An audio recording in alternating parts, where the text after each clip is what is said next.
Have you ever been in so much pain, so much emotional, physical, or mental pain that you questioned everything? Like, why me? What's the point of all this suffering? Maybe it was the loss of someone you loved. Maybe it was waking up every day feeling numb, like nothing matters. Or maybe it was the slow ache of failure, of working so hard, only to watch everything fall apart. We all go through pain. But here's a question most people never ask. What if pain isn't just something to survive, but something that can actually transform you? That's exactly what the philosopher Friedrich Nietzsche believed.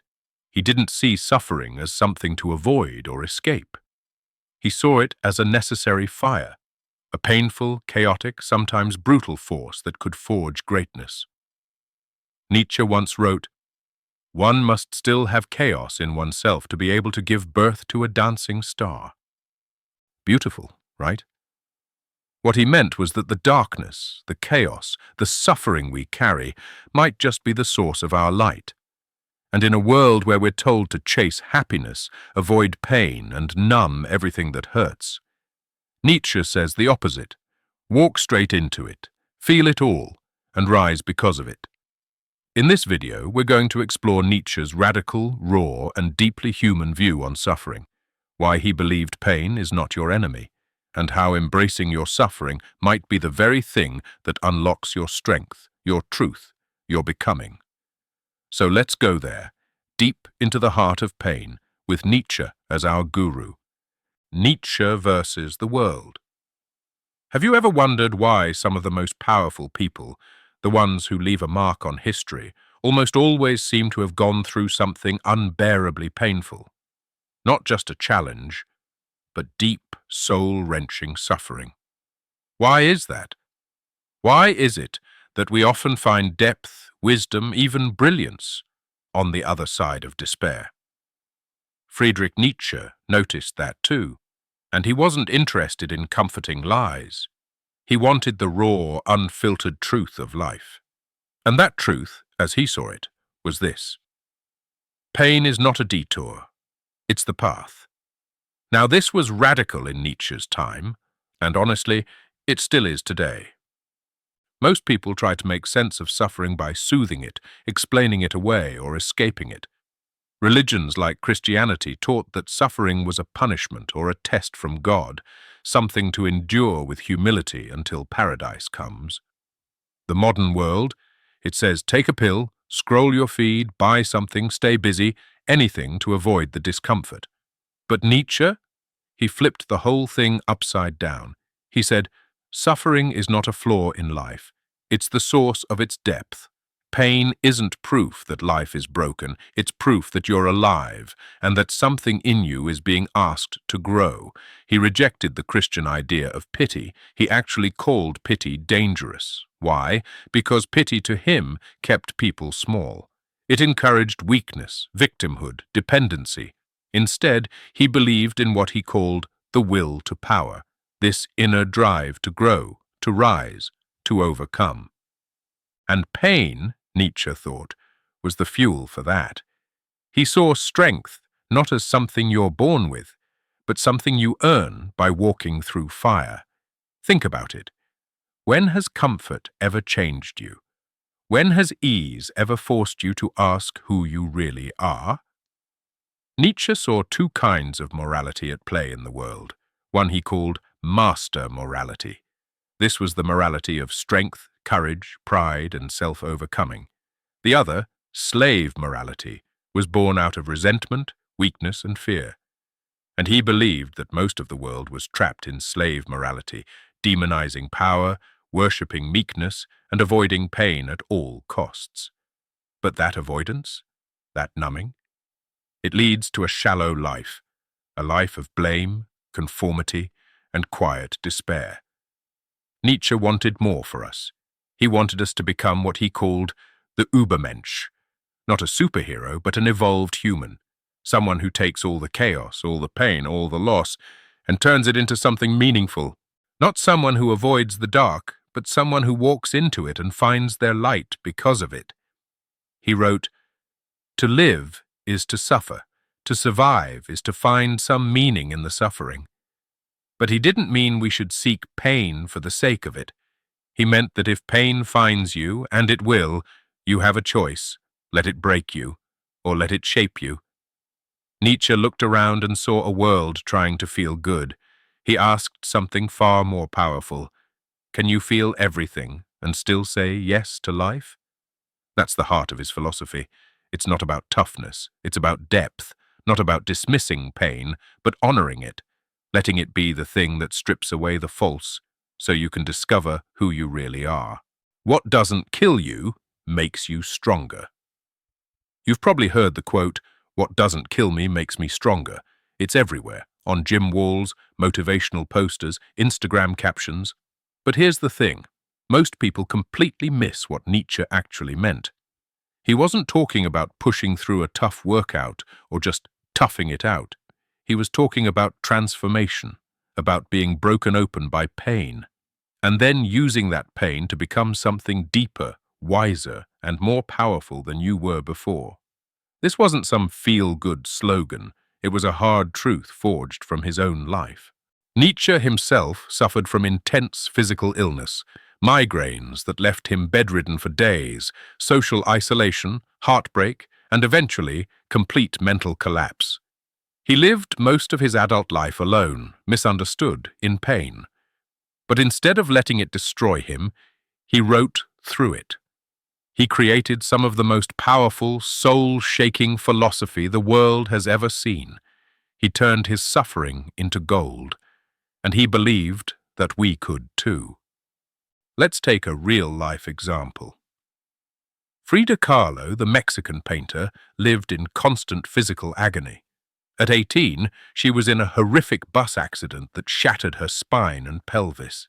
She spent months in a body cast, enduring dozens of surgeries. She also suffered from infertility, heartbreak, and deep emotional wounds. But instead of hiding her pain, she painted it. Her work is raw, surreal, and brutally honest. You can see her agony on the canvas, but also her defiance, her spirit, her strength. Frida once said, "I never paint dreams or nightmares.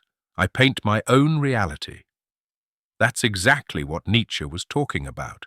Pain can crush you, or it can reveal you. If you let it, pain forces you to face what's real. It tears away the illusions of who you thought you were, and in that space, in that silence after everything breaks, you get to choose who you want to become.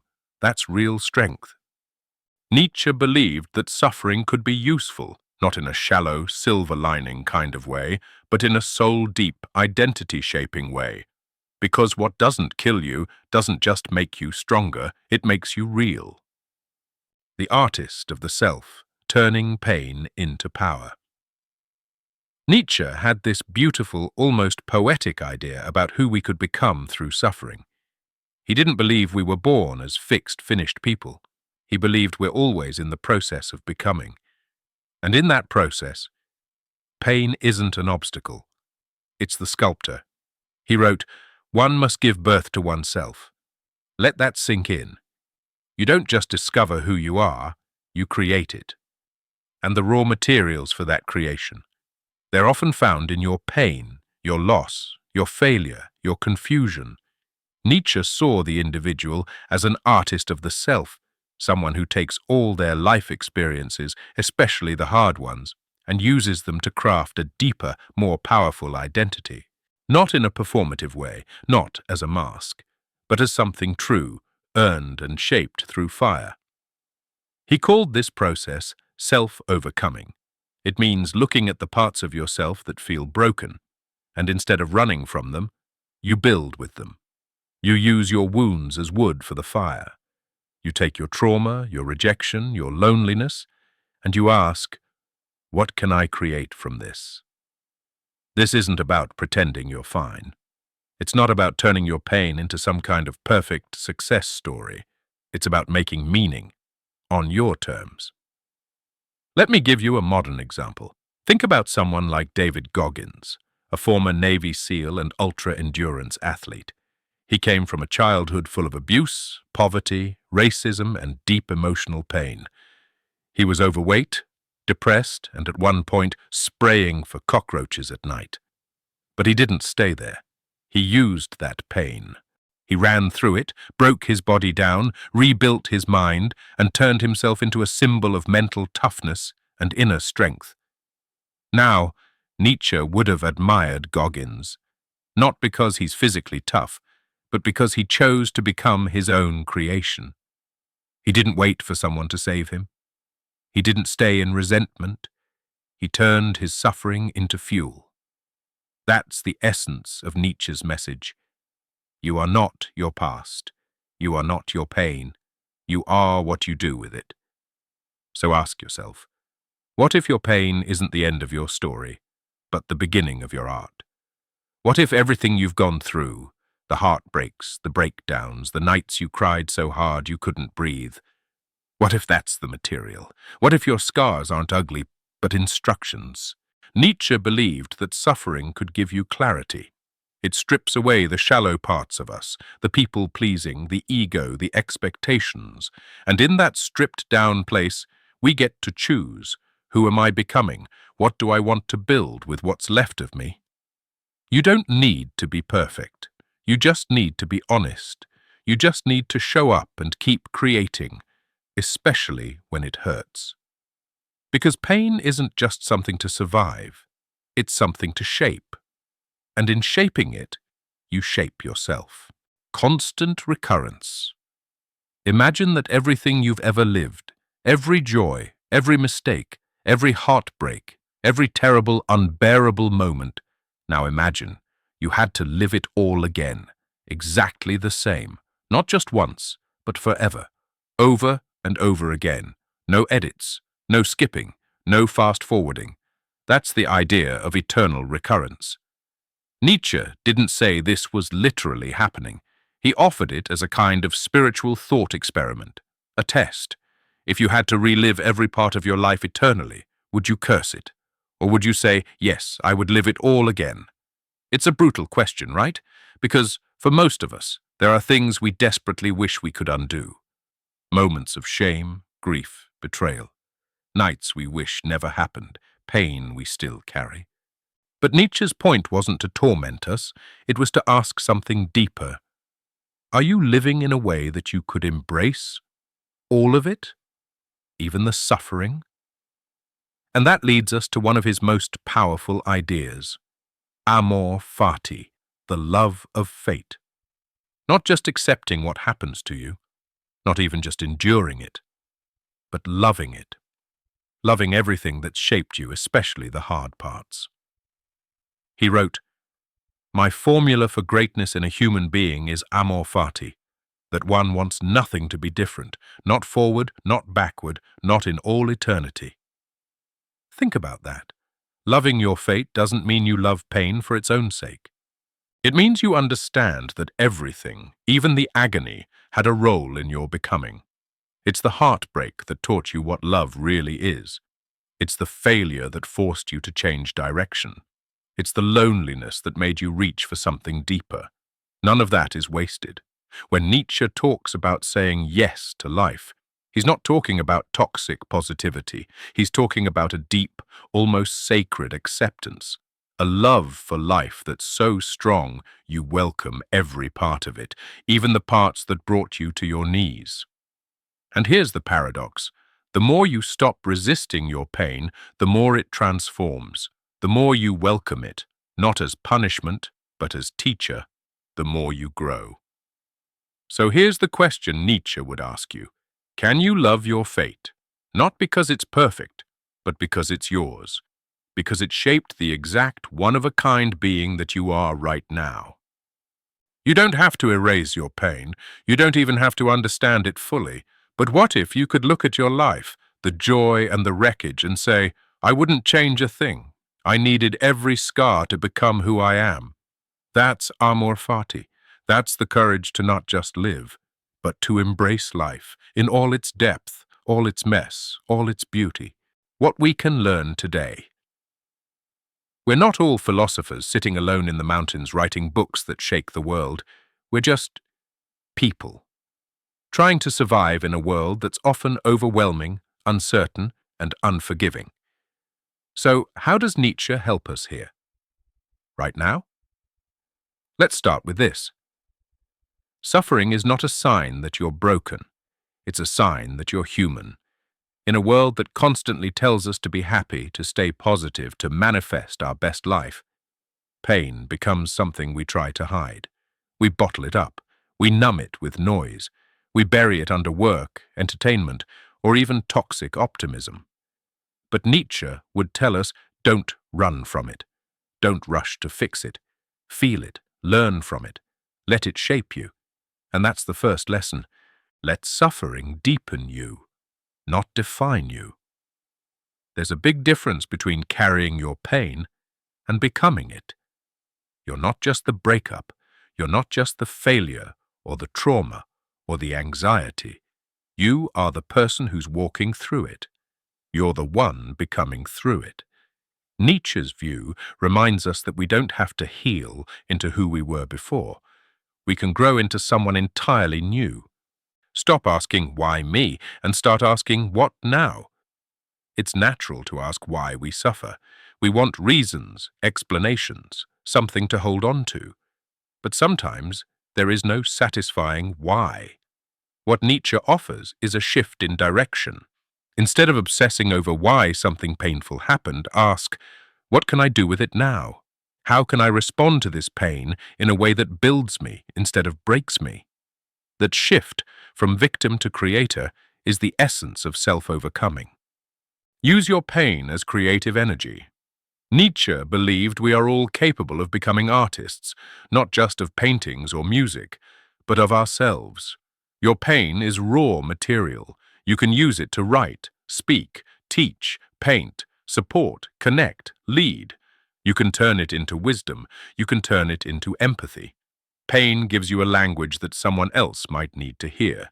Your scars might become someone else's survival map. So instead of hiding your suffering, try transforming it, even if no one sees it but you. Accept the full weight of your story. Nietzsche's idea of amor fati, loving your fate, isn't easy. It means embracing the parts of your life you wish you could erase. It means not just forgiving your past, but honoring it. That doesn't mean you have to like what happened to you, but it does mean seeing it as part of your becoming, not a mistake, not a curse, but a chapter that shaped your soul. If you can start to say, that pain was mine and I carry it with meaning, then you're already transforming. Don't seek comfort, seek depth. Nietzsche wasn't interested in helping people feel better. He wanted us to become stronger, fuller, more alive, and that kind of growth rarely comes from comfort. The next time you're in pain, emotional, spiritual, existential, try asking, what is this trying to teach me? What part of myself is being revealed? What might I become because of this? That doesn't make the pain go away, but it gives it a direction, it gives it dignity. Final reflection. Nietzsche's message isn't warm and fuzzy, but it is real. And sometimes what we need most isn't comfort, it's clarity. You are not weak because you suffer. You are not lost because you hurt. You are a work in progress. You are the artist of your life. And this pain you're feeling, it might just be the beginning of your becoming. Let's bring all the ideas together. So where does this all leave us? Nietzsche didn't give us easy answers. He gave us hard truths and a challenge. He didn't say, avoid suffering. He said, face it. He didn't say, be happy. He said, become. Because in his eyes, you weren't meant to be comfortable. You were meant to be powerful, real, and fully alive. And that only happens when you're willing to sit with the parts of life that hurt the most. You won't always understand your pain. You won't always know what it's shaping while you're still in it. But if you can trust that there's meaning, even if it takes years to find, then you're already living differently. You're living bravely, and that's rare, because most people are trying to run from their pain. But maybe your pain isn't chasing you. Maybe it's inviting you to transform. So ask yourself, what pain in your life have you been avoiding? What part of your story do you still resent instead of honoring? And what would it look like to not just survive it, but use it? If this video spoke to something inside you, If it cracked open something you've been carrying, don't just scroll on. Sit with it. Share your story. Drop a comment below and tell me, what pain has shaped you into who you are today? I'd love to read it. Someone else might need to read it. And if you want to go deeper into ideas like this, philosophy, psychology, purpose, healing, hit that subscribe button. Because this channel isn't about surface-level advice. It's about going deep into the real, raw parts of being human. And if Nietzsche taught us anything, it's this: become who you are, even if it hurts, especially if it hurts. If you like this video, please like, share, and subscribe to the channel for more deep content. We cover philosophies of life,